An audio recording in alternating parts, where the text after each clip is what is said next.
Prince, we are talking about the Japa syndrome now.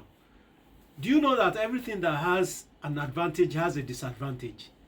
Now, if at the end of the day, if I manage to Japa now, Right. if I manage to just find my way, get to any of these European, American continent or whatever, do you know that the disadvantage there is I'm not exposed to medical facilities if I don't have the opportunity to have it.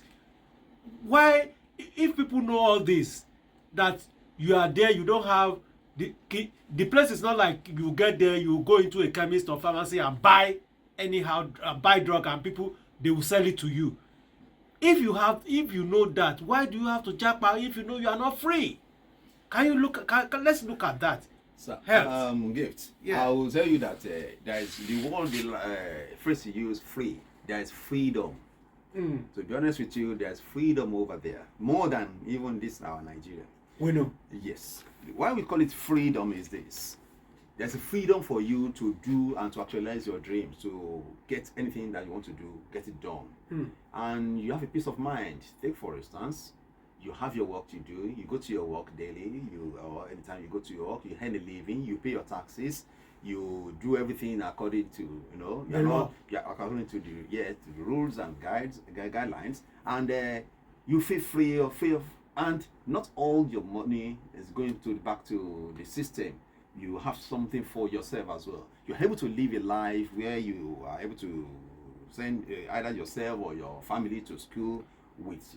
Maybe you are not paying. A lot of people in abroad are not paying for school fees unless if you are going for higher institutions. So we have a called basic education, which is actually we normally call it basic education program, UBE, whatever you call it, universal basic education. So from a child up to the stage you are up to maybe 18 or 19, when you are about to reach a higher institution, either university or polytechnic or whatever you want to go in there, then you can start paying. So your children you're not paying school fees for them.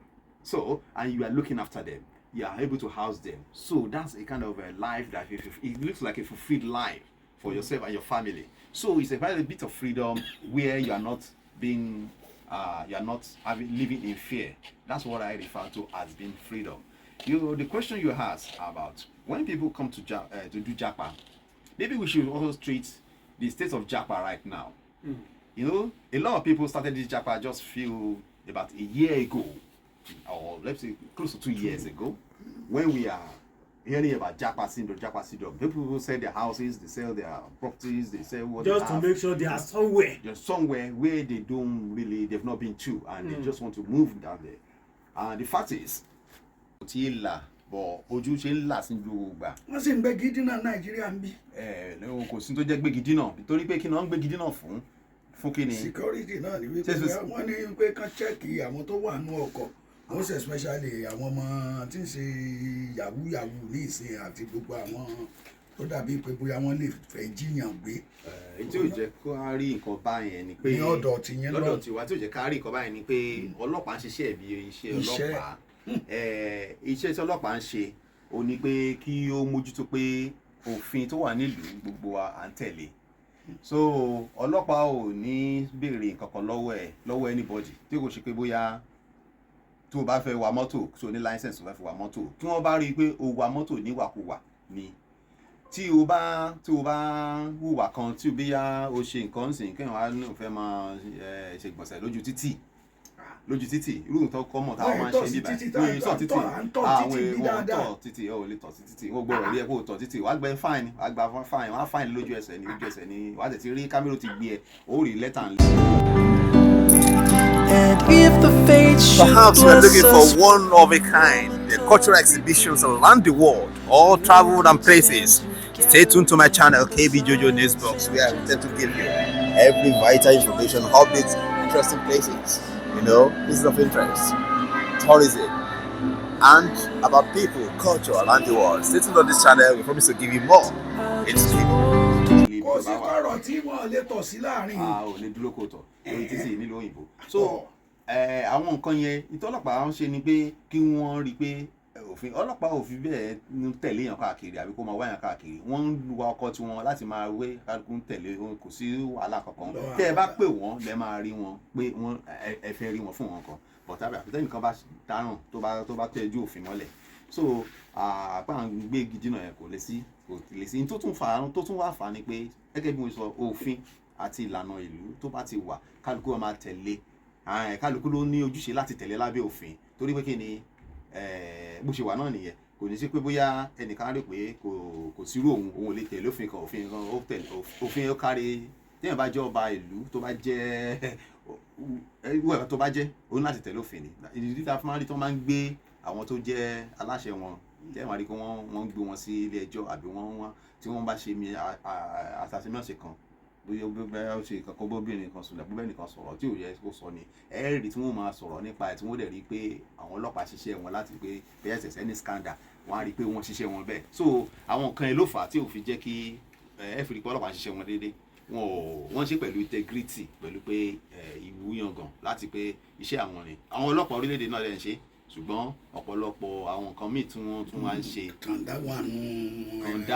kàndá ló wà bẹ́ẹ̀ torí mo máa ń sọ fáwọn ọlọ́pàá tí mo máa ń rí bí báyìí wọn kì í ṣe pé wọn ò mọ òfin kì í ṣe pé wọn ò fẹ́ ṣiṣẹ́ wọn tẹ́ bá rí i pé wọ́n á ṣe ṣùgbọ́n society wa gangan ló fàyè gba gbogbo nǹkan tí ọlọ́pàá náà ń ṣe bí báyìí bá ṣe gbogbo alájọ fọwọ́ àjọ ń ṣe papọ̀ tó fa ọlọ́pàá lówó àti ọlọ́pàá tó ń tọrọ owó àjọ ń ṣe papọ̀ ní ló fà á tó fi rí báyẹn. Okay. Abroad, or be it Europe or America or Canada or any part of the world that you want to relocate to, it looks so juicy. It's actually juicy indeed. But the fact is, you need to know, you need to evaluate the reasons for going there. What is at stake? What is at stake? Because you are taking the risk of going abroad. You don't know what is going to be there for you. You don't have a home. You don't. I mean. But the fact is, the Japa syndrome that came on board, it was emanated from a government decision to welcome workers or people who are skilled or people who want to relocate to the country. I mean, to come to for instance, the UK. It's because they are having the shortage of manpower to do certain works in the healthcare. That's why we have a lot of healthcare workers, caregivers applying to Japa, to abroad. And the fact is, it was needed, especially about a year ago, last year, 2023, when government now opened up that now most people they need a lot of health workers in the UK.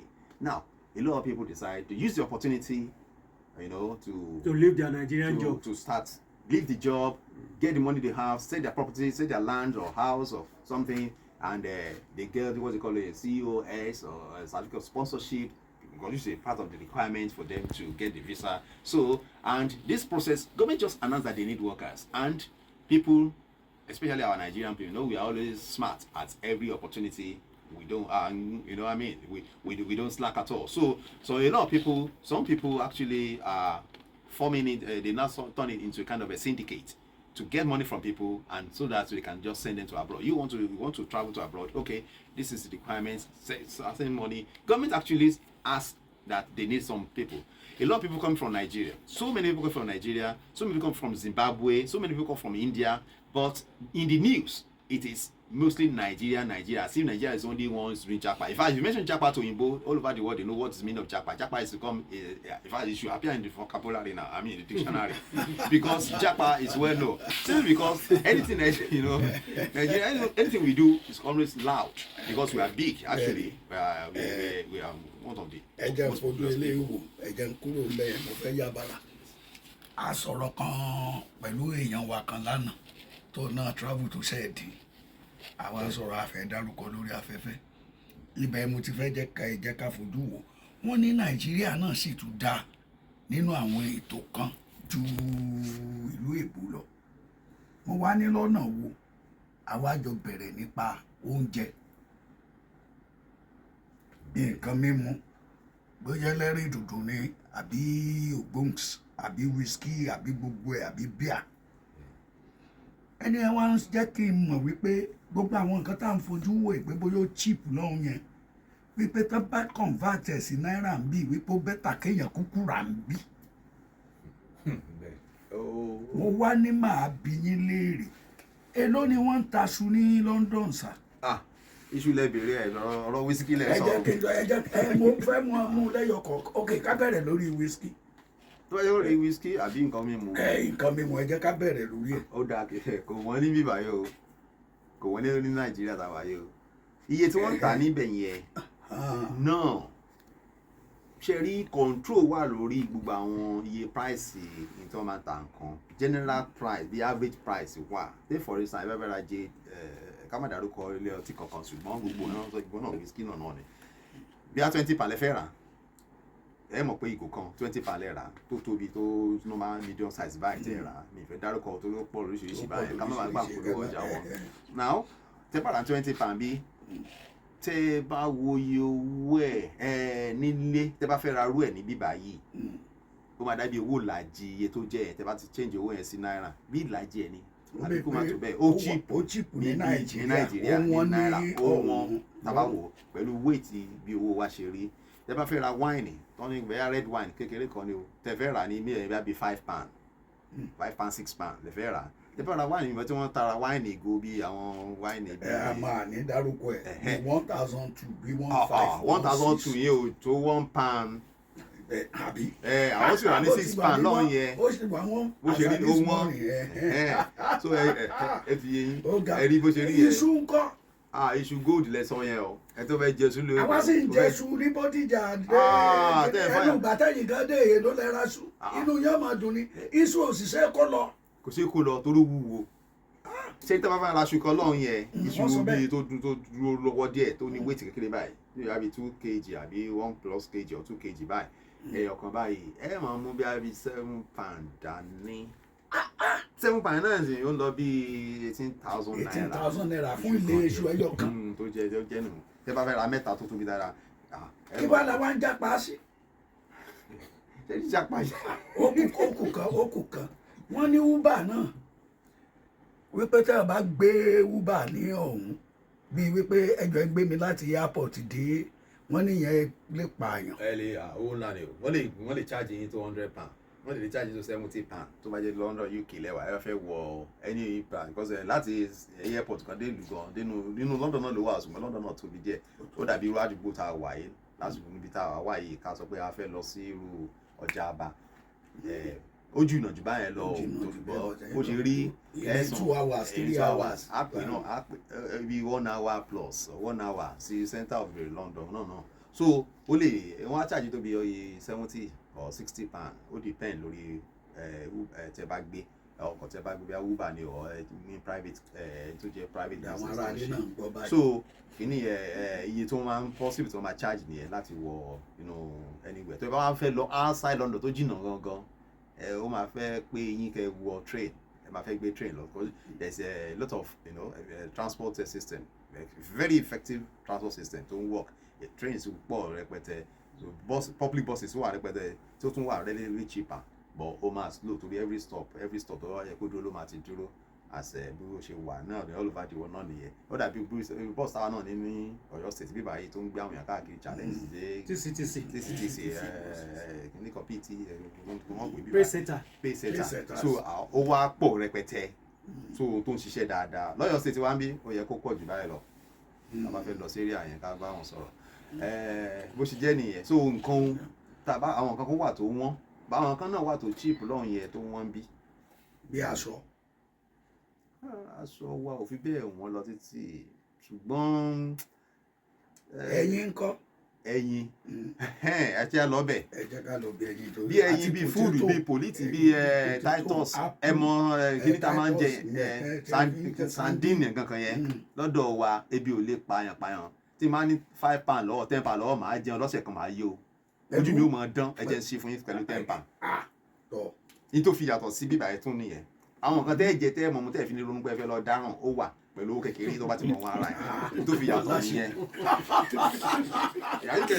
à ń gbọ́ yín ọmọ bá tẹ́ bá mú £10 lọ́wọ́ ń sìn ìtẹ́ lè ná jù bẹ́ẹ̀ ẹ̀ ràpò ẹ̀ oníjẹun tó pọ̀ jù náà nu £10 yẹn ó ràpò ráìsì tó tó bíi 5 kg àbí how many kg ó lè rájú £5 náà lọ náà ráìsì pọ̀ kí wọ́n fi kó ṣe so wọ́n wá ra òróró tó fẹ́ lò yẹn tẹ́lẹ̀tẹ́lẹ̀ 50p la máa ń rà àwọn arúgbó ẹ̀dì bí àwọn sọ́ọ́ 70p mẹ́ lọ́wọ́ ìgò bí òróró báyìí o lè da òróró jẹ náà pé o lè àtẹ̀rí tó lò tẹ́ẹ̀mẹ́ta ṣe get mi àwọn alára rodo ata nǹkan kan yẹn àwọn èèyàn tó nǹkan tó bá ra àwọn tó bí tòmátò àbí nǹkan tó wà nínú agolo yẹn tòyìnbó tó wà nínú agolo tó lọ ra pé tí wọ́n lé sórí ọjà tó bá ra àwọn èèyàn ló bá rà wà ó rà bíi mẹ́fà owó tó mẹ́fà yẹn kò tó one pound náà sandine tẹ́lẹ̀ sọ yẹn 30p là ń rà 35p ni ó ṣẹ̀ tí wọ́n 35p ni sandine àbí kílẹ̀ ń pè àwọn tó gẹ́sà kankan owó ló cheap jù ó pọ̀ rẹpẹtẹ mo rí lọ́jà mo wọnú ṣọ́ọ̀bù kan bí i mo wò báyìí mo ní abẹ́rẹ́ rí nǹkan ẹ̀wọ̀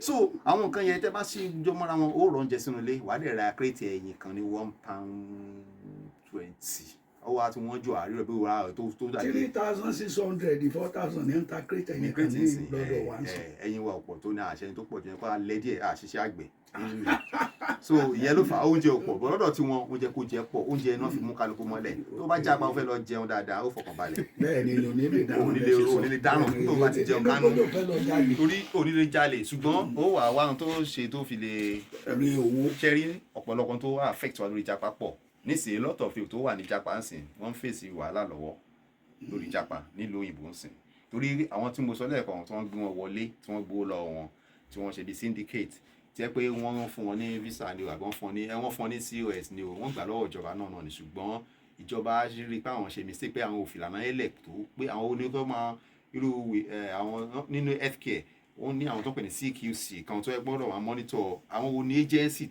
tó lè máa gbàyàn síbi iṣẹ́ báyìí àbí tó lè kóyàn wọlé wọn ò mójútó àwọn ó dàbí àjọ bíi commission ni wọ́n jẹ́ health commission ni wọ́n so wọ́n wá rí pé mistake táwọn ṣe yẹ pé àwọn wá ní tó wá ṣe ń sìn ní pé gbogbo àwọn ètò wá wọlé tó wọ́n pariwo Nàìjíríà ló wọ́n kàn Japa wálé ni wọ́n kó family wọn wá olé nìkan tó kó èèyàn 15 nínú family ẹ̀ tó kó wọlé gbogbo wọn náà sì ní sìn ẹlẹ́ẹ̀kan so tó yẹn tó bá mọ́kùnrin kan dání yóò mú yàwó ẹ̀ yóò mọ ọmọ mẹ́ta náà àbí méjì kan wọ́n yẹ fún gbogbo wọn ní tó bá ti fọ́n COS ẹ̀yọ kan ó ti cover gbogbo wọn dependence náà pé wọ́n kó wọn wọlé so tẹ bá ti ṣe bá ti rò wọ́n á rí i pé àwọn tó jẹ́ dependence gan wọ̀ àwọn tó fẹ́ ṣiṣẹ́ gan tó fún ìwé iṣẹ́ gan ẹnìkan bóyá ìyàwó ni àbọ̀kọ ni wọ́n fún ẹnìkan tó so ó ní ráì láti mú family ẹ̀ yóò fún so èèyàn márùn-ún àbí mẹ́rin papọ̀ mọ́ òun náà ni wọ́n ti di family náà nìyẹn so wọ́n ń bọ̀ wá sí òyìnbó nìyẹn òyìnbó wá rí i pé àwọn fẹ́ dì í lẹ̀ torí àwọn a máa ń lo àwọn Nàìjíríà sọ pé UK àwọn làálẹ̀ ni ó tó òyìnbó fẹ́ dì í lẹ̀ àwa rò pé bóyá ẹ fẹ́ lo chance wọn àwọn náà wá kíni báwa ṣe gbọ́n àwọn náà gọ̀ nísinsìnyí wọ́n ti wá ń kọ̀wé sí kálukú pé kó gbàná lé lọ.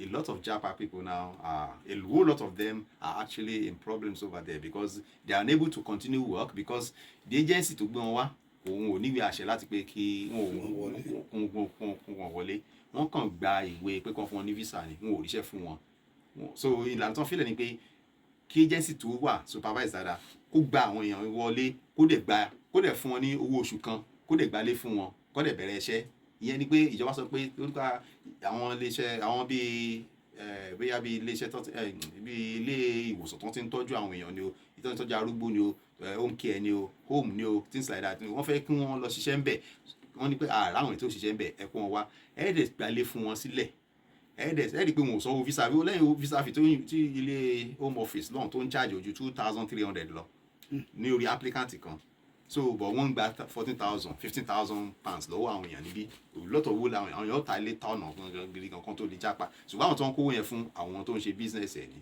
àwọn tá a lè pè ní àwọn syndicate yẹn wọ́n wá ti yarí báyìí as of January year yìí tá a wà yìí wọ́n ti tún wá ní anybody ò tẹ̀lé lè kó family kan wá ẹ tó lọ fún ẹ tó jẹ́ student kò ní lè mú dependent kankan wá so èèyàn náà ti ní effect lórí economy UK náà torí àwọn schools yẹn tó yẹ kí wọ́n gbà yàn wọlé ní irú ọdún ìsìn wọ́n máa wọlé September ń sìn báyìí sìn àwọn èèyàn apply lọ sí UK mọ̀ nígbà UK náà ti pàdé ẹ̀ mọ́ ṣe pé wọ́n fẹ́ ìdílé tẹ́lẹ̀ wọ́n ti pàdé mọ́ pé ẹ̀ lè máa kó gbogbo ẹbí yín wá torí pé owó akáwé now only if you are going for research masters law it has to be postgraduate it has to be on research studies ló fẹ́ wá ṣe nìkan ni wọ́n lè fún ẹ kó lè mú family ẹ̀ tó lè ṣàṣọ ìbí ẹ̀ tó ṣe PhD ló jẹ́ yẹn higher level of a masters ni so wọ́n mọ̀ pé ìyẹn ló lè mú ẹbí family wá so this now the kind of control they have now tí wọ́n ní nísìnyí ó ti wá fún àwọn èèyàn ní problem láàbọ̀ ẹ̀ most people tó jápa ní last year yẹn tẹ́ ẹ bá pè pé kí ló ń ṣe tó bá fẹ́ sùn tọ̀rọ̀ fún yín á ní ìlú le pé kò easy ṣùgbọ́n òun ò tún fẹ́ wò lé ẹlòmíì ẹ tó bá lè forí rọ ó lè má fẹ́ wálé ó lè má ní ìwé ṣùgbọ́n ó lè fẹ́ dúró síbẹ̀ ṣùgbọ́n ìlọ àwọn kan tí ń wá tún wálé padà pé wọ́n ti ń já padà o pé ó dá kéèyàn já padà pé bí wọ́n ṣe jápa yẹn so ọ̀rọ̀ jápa yẹn ti. All right, Prince. We can see that this issue has become a very, very serious issue now. What can be your recommendations? Talking about people that is having all these things in mind. That look, if I didn't go to London, my life will be at stake. You see, there's this feeling that if you didn't travel to London or go to America, things will not go well with you. What is your own take about it? What can we advise our people? How can we make this country better so that our people can reach Japada? The most important thing I will say about this is I will not say one should not travel out. Because when you travel out of this country or anywhere else you travel to, out of this country generally, you are able to learn more things. It's education. Education-wise, you get to learn more. You can even get more wealthy. You can get more. You can have a better life for yourself. And also, you get what you call all this thing has to your exposure to know how things is being done in other parts of the world. Yeah. So it helps you. It makes you a totally different person. Because you live your own show, your own convenience, or a place that where you know very much, and you went to a place where you are able to start learning or start to get something. I mean, see new other things that is different from what you are used to. So traveling is part of life. So I will not say nobody should not travel. One can travel, but not to Japa. If you want, because if you want to Japa, is like you want to just leave this country, maybe you relocate, you go either yourself and your family, you want to go there, and the only thing, if you want to do that, which you also have freedom to do, is you have to bear the consequences over there, because it takes time for you to be well settled in that country. Before they can allow you to have access to their public fund, it takes a lot of time. It will take you a period of like Japa people will take 5 years before you can become a leave to remain in that country. Leave to remain means where you are now have access to use their health care without paying, or use any other public fund without paying. But while you are there in the next 5 years, you have to start paying from what you are earning. You pay a lot, but so there's almost other rights you have as well. You share with those people who are actually settled there as well. Even though you're just starting your life there as you just relocated, you know that of course you can go to school. Your children can go to school free, things like that. If you are on that kind of entitlement based on your kind of relocation visa you have, or let me call it immigrant visa you have. So my advice to a whole lot of people is to travel to abroad, but not Japa. If you want to Japa, think twice. Be ready that you may face consequences. You may face some consequences. You need to know about and learn from other people who have been to abroad, so that they can let you know. Now, here in Nigeria is a place where there's a lot of opportunities. Yeah. Opportunities are there in this country. What gives us opportunity is our population. We have a lot of people in this country, close to over 200 million people. And not just the people, we also have, in the people we have, you have a lot of talents. We have a lot of things. When you have a population, we use our brain to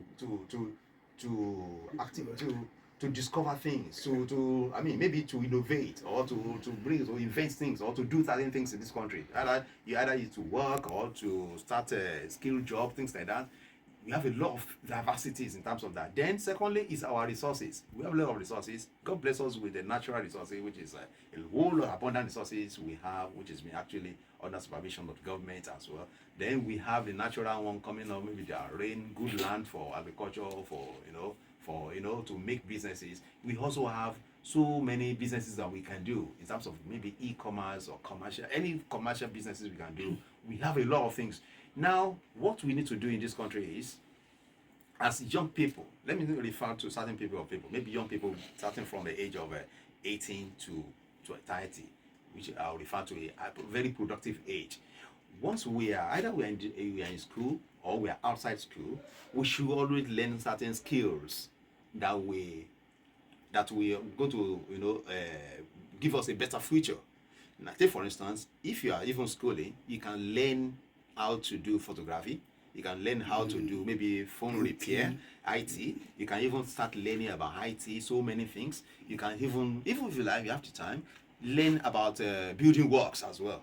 All these things, even or mechanical or any form of engineering, you can do it even while you are schooling. The reason why a lot of us travel out of this country is because we finished from schools and we are looking for a white collar job. We are looking for banks. I remember several times we have to apply for banks.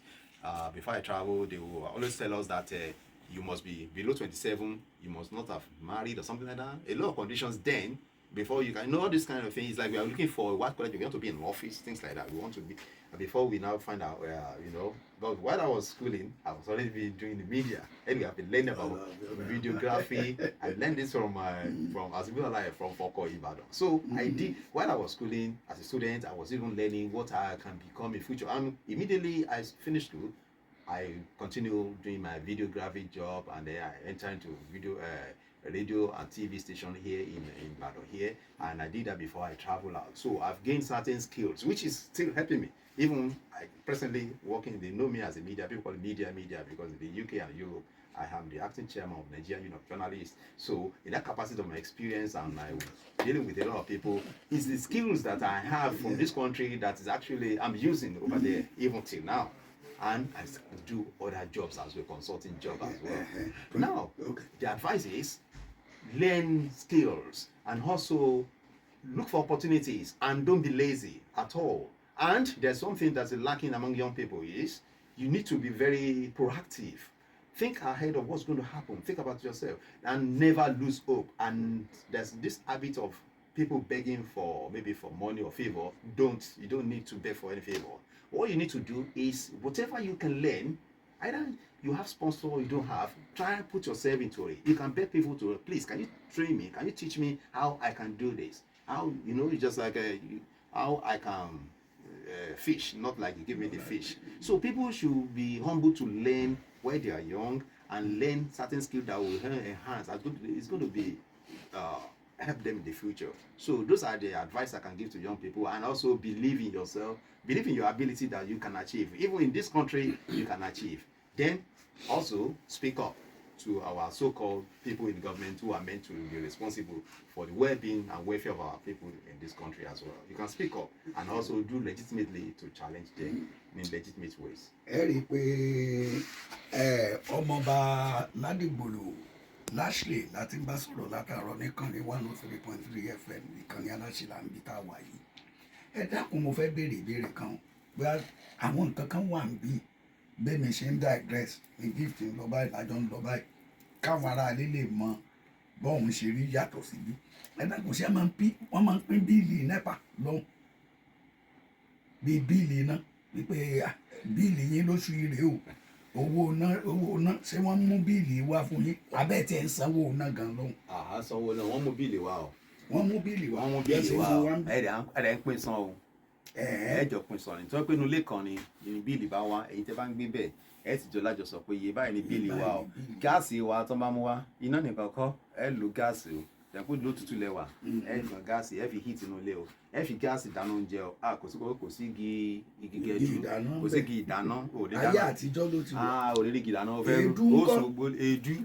Èédú charcoal wà bọ̀ ó tún lè ra yẹn, wọ́n ti package yẹn, ó ti ní machine tó lè kó èédú sí tó bá fẹ́ grill nǹkan. Ó ṣe yẹn ní ibi open space bí i ilé ẹ̀ tó bá ní garden. Tó bá ní garden, ó lè fi sùn, ó lè ṣe ṣùgbọ́n kúkà ó lo gáàsì yìí ó lè tún. Ṣùgbọ́n ṣé náà ń lọ rí. Bíìlì wa inú ò lọ. àyàfi tí nǹkan bá ṣẹlẹ̀ bóyá disaster kan ṣẹlẹ̀ bí àgbàrá yalé omi ya ṣọ́ọ̀bù kan wá ṣẹlẹ̀ ládùúgbò nílùú kan lórí náà fi lè lọ iná òun ṣẹ́jú ara àwọn mérìmérì tó máa dàbí mérìmérì lójú àwọn èèyàn tá a fi lọ sí lóyìnbó yẹn omi ó dì mọ́ tó jápa ìyẹn ṣe jápa sí jápa torí iná torí iná tó ń tàn yìí tẹ́pẹ́ ọ̀rọ̀ náà lẹ́yìn pé náà lẹ́fẹ̀ẹ́ fẹ́ lọ kà nílùú òyìnbó ni kò síbi tí ò sí iná bẹ̀. àwọn àdúgbò kan wà nìbàdàn wa yìí tó jẹ́ wípé láti fún bí ọdún méjì báyìí wọn ò rí iná ò ṣẹ́jú. n tó fa poverty ìṣẹ́ àti òṣì lórílẹ̀‐èdè wa ni ọ̀rọ̀ náà yìí. àwọn wẹ́dà ò ríṣẹ́ sí mọ́. kò sẹ́ni tó fẹ́ gbọ́dọ̀ fẹ́ ṣe a gbé ọkọ̀ fún wọn lọ́kọ̀ gbàmù lápò bá ń wẹ̀jẹ̀ yóò ní ọmọ gbogbo bá fẹ́ dàbí pé àwọn èèyàn ti fẹ́ bá yín sọ̀rọ̀ ẹ jẹ́ pé àwọn aráalé ti ń pè hello. With a moment of reprieve, we all could stand together in the silence and just breathe. Rejoice for all the happiness, mourn for all the grief. It's all that